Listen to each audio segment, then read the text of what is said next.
and it doesn't feel like that I'm being um, focused on.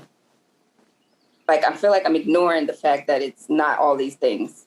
Like like I feel like a little scared to like go deeper. Like I already sold a bunch of my coins off. I mean, my not my coins, but my the things I was invested in. I don't even know what they are. If they're coins or tokens or whatever. But Right. those things, I sold some. And all right, I probably shouldn't do this. I haven't logged in a while, and it's because I feel like I was only doing it for money. But I do like the patterns and stuff. But I just feel a little conflicted because it's like so opposite of what I consider like natural and like health and happy. I'm like, I got my teas, I got my herbs, but it's like I can't touch and smell this stuff. I can't even see it. There's all this world that's just like so far away from me. And I don't know if I'm okay with going so deep into this world because maybe I'm tricking myself and I'm doing it because of only the money part. So I don't know if that answered your question, but I feel even before like talking to you today, I was like, oh man, I recently hung out with my friend who's just like super, what some people would call conspiracy theorists. He's like, this whole COVID-19 stuff he was like, I told people this was going to happen 10 years ago, but I didn't know when. And he was like, it's finally happening. And like, we're all going to, the evil forces wants us to be like all robots and like not see each other or touch each other anymore. And they just want us to like exchange like money without even having money. I'm like, whoa, money was something we touched. And if this like takes over, then we're not going to even touch it anymore. And I'm like, I don't know if I can live in a world where I can't touch people. And I'm like, how did I get that far? It's like, I can touch people still. And I'm like, well, if I support such a thing that's not touch, it's going to want more control. And like, I don't know. I just feel conflicted. I don't know how to feel.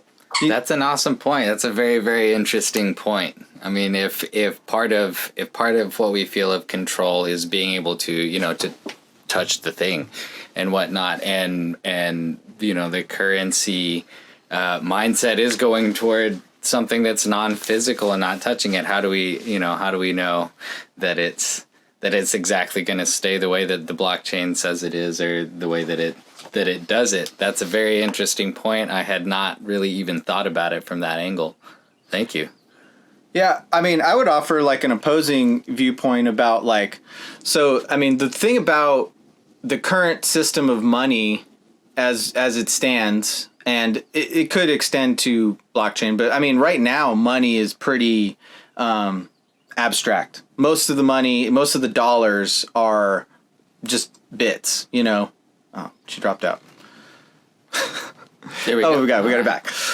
No, but like what I was saying is like most money right now, and our system currently is built on dividing us. And in fact, I think that a lot of the systems we have are designed to abstract us further and further from our connection, not only to each other, but to nature and to the world. And one of the promises that I see, or the promise that I see in blockchain overall, and it's by no means assured, I'm not a utopian, but I think that it has the possibility of actually bringing us together, bringing us closer, because right now, a lot of the organizations, like our whole world is run by systems who are controlled by like a handful of people. So if all of a sudden all your money's in a bank, like a couple people have the power to just say like, oh, bank's closed, and all your money's gone, or various things like that. Like, what we saw with Robinhood, and our whole lives, like we were sold this idea that we're in control and that we're free, but we actually aren't. It's like just these larger structures that can decide what happens, like a handful of people, a few hundred people in Washington can decide the fates of millions. And it's crazy. And we think that that is actual tangible. But the ideas of blockchain is that it takes the power from their hands and it distributes it so that, if you want to get involved with the project, you can actually see it's like transparent, so you can see what you're able to actually do with it, and it empowers us. Like, for instance, there was I just heard this story about, so there was a social network on the blockchain called Steam, and something had happened where they compromised it. So basically, it was weird because there was like a decentralized part, which was the social network, but then there was like a certain number, like the power to mint coins was centralized, and it somehow all got passed to this dude's son, who decided he was just going to like profit off of it. And so what happened was everybody who had been using Steam decided that they were going to move over to something. I think they call it Tron. I might be wrong about that. I believe. But essentially what they did is they're like, oh, fuck this. And they forked it. And because the code is open source, they were able to take the code and have it be exactly the same, but it's just different now. It's no longer underneath this guy's control. So this guy, it would basically be like, if we're all using Facebook and then, Mark Zuckerberg decides to do something, that all of us don't like, and we're like, he takes all the power and decides, oh, now I'm going to sell all your data to Russia and China. And all of us are like, we don't like that. We're all going to do the exact same thing. And it's basically a clone of Facebook, but it's one that doesn't sell all our information. And so it's like, cool, you can keep all of the information on Facebook. Go ahead, have fun with it.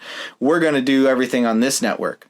And that's what's really exciting, is that collectively, if we all decide we don't like what the CEO of a company does, we don't have to throw the baby out with the bathwater and be like, well, then fuck that whole company. We can be like, well, we like using these tools. Turns out the CEO is a douchebag. So we're going to keep all the tools and keep using that and just make it so that the CEO doesn't profit off of it, which I think, ultimately it has the power to bring us more in connection with each other and with the networks and the systems that control us. Even though it's abstract, it's the same kind of abstraction that I think already is filtering through, Hi. Yeah. But I mean, it is crazy, because I think that's what's really blowing my mind with this, is that it's revealing to me. I like that people are having the conversation now where they're being educated on how money currently actually works. Like, people have this saying, like, money doesn't grow on trees. It's like, no, it doesn't. It just magically appears because people in the Fed say so, and banks, like, they just magically make money happen. It's like, what? Like, all this time we've been sold this lie that money comes from hard work. Money comes, you got to get out there and bust ass and sweat and toil and bleed and give away all your time so that you can get a little bit of money, so that you can have a little bit of fun and then get back out there and keep working. And it's just serfdom or slavery. That's that's been handed down to us. It's the same thing as when the lords owned the land and the serfs would work the land. And it's like they bust ass farming so that the lord can eat really nice. It's like, and they get to keep a little bit of the food that they farm. Right. So it's like, it's so crazy that's the conversation we're having now. It's like, it's all been fake, the whole time. Yeah, the whole time. Like, it was never real. Literally a printer. Yeah. Yeah. But I do agree with you, though. That is a fascinating thing about, like, and I think it was kind of like what we were talking about, is that, like, duality of, like, mind versus body, and and trying to see how they connect. Because I'm with you. I love doing lots of physical things, and I really want to know, there are some projects out there about how to connect, like, physical assets or physical things with crypto. Like, there are things like synthetics, they call them, where you can possibly make a synthetic version of like an asset, like, for instance, a stock. You can make a synthetic crypto version of GameStop stock or something like that and trade that.